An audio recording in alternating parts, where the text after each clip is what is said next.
my life, things that I like, and the things that I think and say and do. I make games to express myself, I guess.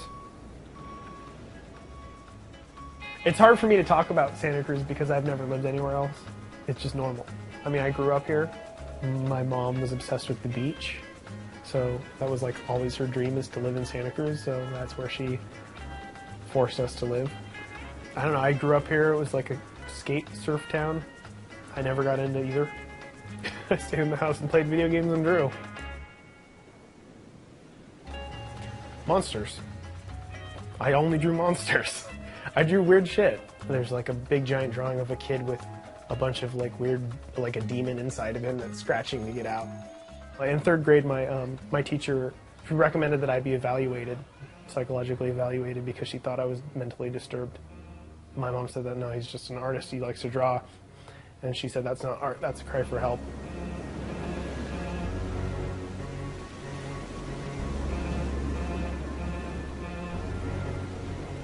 But I mean, I basically grew up a lot with my grandma. I didn't get along with my stepdad, so whenever there was a problem, I would just go stay with my grandma, or we would all stay with my grandma. But my grandma was always extremely supportive, to the point of being very annoying to my mom and my sister. To her, I was the golden boy that could do anything, and she made me really feel like I could do anything. It was like when she said, "You're gonna be a success," it wasn't like she was just saying it. It was like a fact. Like that was gonna happen. Like that was that. Ether was kind of based around my niece.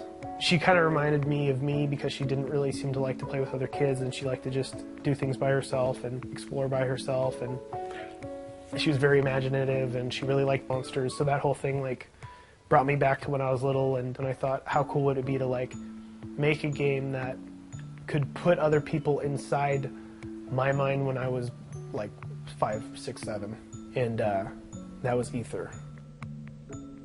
So this kid gets on the back of a monster, and the monster goes around in space, and he gets to explore all these other planets because he can't connect to anybody on Earth, so he goes to find other friends.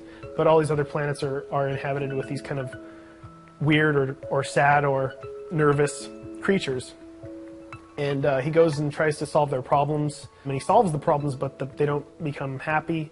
And he keeps going around all these different planets, but each time he solves one of these problems, the Earth gets smaller. And then when he comes back to Earth, and it's so small that when he touches it, it breaks, and then he's kind of lost in space. And it was kind of just like the ideas of, you know, it's really cool to be a creative kid, and it's cool to do all that stuff, but there's of course dangers of isolating and becoming obsessed with things and having phobias. And that was the whole thing, is like each of those planets was like a phobia of mine when I was little. And when I was little, before I'd go to bed, I would obsess about these things because I thought I'd be able to fix them, but in the end I would just make them worse. They wouldn't be fixed, but I would be so obsessed with them, the next day that I go to school I'd have stomach aches and I need to go home. A lot of the imagery and stuff that I pulled from, I'm still very, very, very happy with. To me, it speaks perfectly of how I felt when I was little. Like when I play that game, that's exactly how I remember it feeling, and still very happy with it.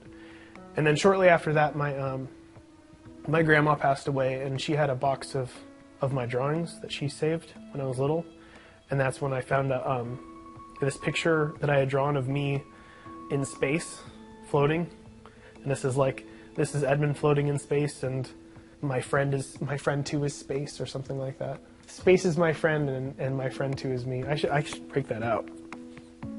But yeah, no, it was validating to find that box and see those things and be like, wow, like this is just like the game.